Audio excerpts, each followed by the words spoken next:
О кардинальном преображении Коми Урала наш министр культуры заявил уже в рамках международной выставки «Отдых Леже», которая открылась в Сколково. Проект «Девственные леса» к 2025 году увеличит сегодняшний турпоток до 100 тысяч гостей в год. Это более чем в 6 раз. Сейчас, к слову, концепция проходит стадию защиты в правительстве страны. Проект находится в топ-30 первого этапа всероссийского конкурса по созданию туристско-рекреационных кластеров и развитию экотуризма в России.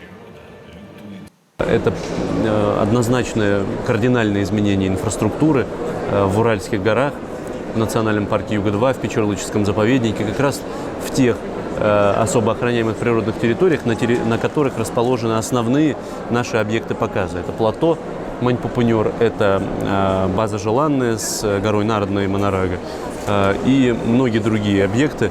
Поэтому мы планируем, что в течение ближайших 5 лет туристская инфраструктура региона кардинально преобразится. Естественно, в лучшую сторону. И логистика, и дороги, и гостиницы, и объекты питания – это все неотъемлемые составные части этого глобального проекта. У Коми в этом году на выставке в Москве особый статус партнера. Сама выставка-форум примечательна двумя моментами: площадкой Сколково, что говорит о возрастающей роли отрасли туризма для экономики России. А еще, как примета времени, малое количество иностранных участников, что в связи с пандемией вполне объяснимо. Открытые международные маршруты пока можно по пальцам пересчитать. Из зазывающих оптимистов только Испания, Китай, Куба и Болгария. Все остальные такие же регионы, как и мы. Отличный шанс для внутреннего туризма, которым воспользовался и известный тревел-блогер Олег Малых, кстати, бывший сыктывкарец.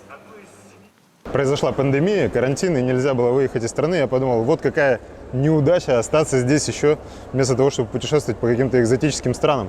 Но в итоге оказалось, что это не неудача, а наоборот так все удачно сложилось, что довелось увидеть какие-то места, до которых в жизни бы не доехал. Вот самое труднодоступное чудо России – это плато Мань-Пупунер, столбы выветривания.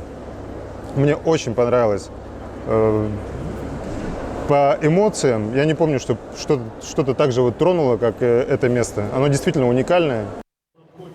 Сегодня в рамках выставки в Сколково знакомство с нашей республикой продолжается. На площадке целый день звучат истории о Коми. В роли спикеров выступит целое сообщество путешественников, среди которых блогеры, журналисты и сотрудники крупных корпораций. Говорят, в основном, как пешеводные путешествия в Печоро-Илочский заповедник помогают гостям нашей республики познать самих себя.